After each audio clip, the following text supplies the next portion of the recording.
बिस्मिल्लाहिर्रहमानिर्रहीम। अस्सलाम वालेकुम। मैं हूं फैसल शहजाद फैसू और आप देख रहे हैं लाइव टीवी ऑफिशियल। आज की वीडियो में आपको एक ऐसी खातून के बारे में बताऊंगा जिसने मुसलमान ख़वातीन का नाम इज़्ज़त से रोशन किया है और इसका अभी तक किसी मुसलमान खातून ने रिकॉर्ड नहीं तोड़ा। इसका नाम है लैला खालिद। इस खातून ने बहुत से जहाज़ों को अगवा किया है और बहुत से गैर मुल्की और शैतानी कुव्वतों से अपना हक मनवाया है।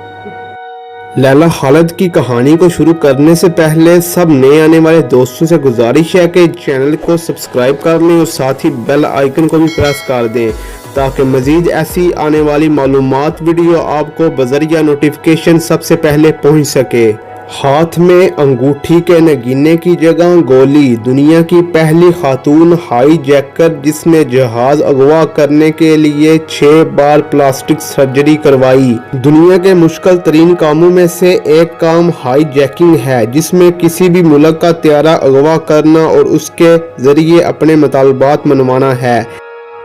हाई जैकिंग जैसे जुर्म में अव्वल तो किसी खातून का मुलव्वस होना ही हैरत की बात है, लेकिन किसी नौजवान लड़की का जहाज हाई जैक करना, फिर प्लास्टिक सर्जरी से अपनी शक्ल तब्दील करवाना और एक बार फिर हाई जैकिंग करना, यह तो यकीनन ऐसी हैरान कुन कहानी है जो फिल्मी लगती है। लेकिन दुनिया में ये वाहिद मिसाल फ़लस्तीनी खातून लैला खालिद है जिसने एक नहीं 2 बार जहाज हाईजैक किया। लैला खालिद ने बचपन में ही फ़लस्तीन की आज़ादी तहरीक में शमूलियत अख्तियार की और देखते ही देखते एक मुतहरिक कारकुन बनकर सामने आई।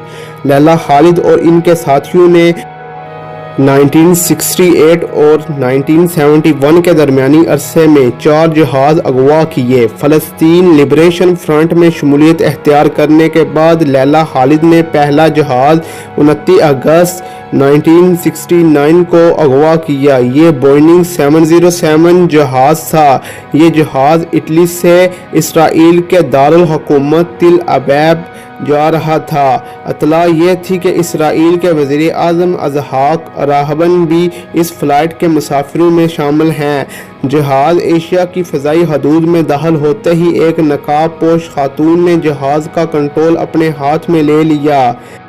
उसने पायलट को हुक्म दिया कि फ़लस्तीनी शहर हैफा के ऊपर से परवाज़ करते हुए जहाज़ का रुख दमिश्क की तरफ मोड़ दो।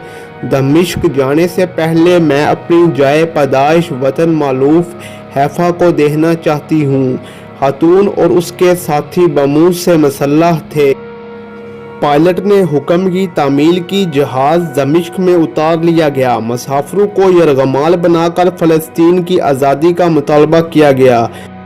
पूरी दुनिया की तवज्जो फ़लस्तीनियों पर सहूनी मज़ालिम की तरफ मजबूल हुई। मज़ाकरात के बाद इसराइली जेलों में फ़लस्तीनी कैदियों की रहाई और हाई जैकरों के बाहिफाजत वापसी की शराइत पर तमाम यरगमालियों को रहा कर दिया गया। दुनिया भर के टेलीविज़न चैनलों और अखबारात ने लैला खालिद के इंटरव्यूज़ नशर और शाया किए।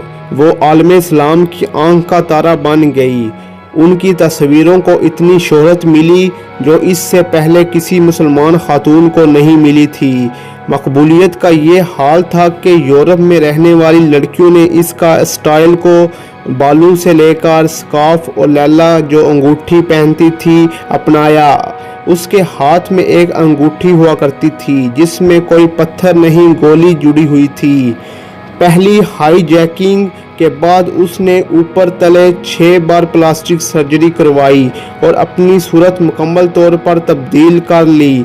अगले ही साल 6 सितंबर 1970 को उसने अपने एक साथी के साथ मिलकर एम्स्टर्डम से न्यूयॉर्क जाने वाली परवाज़ को हाईजैक करने की कोशिश की, लेकिन ये कोशिश कामयाब न हो सकी।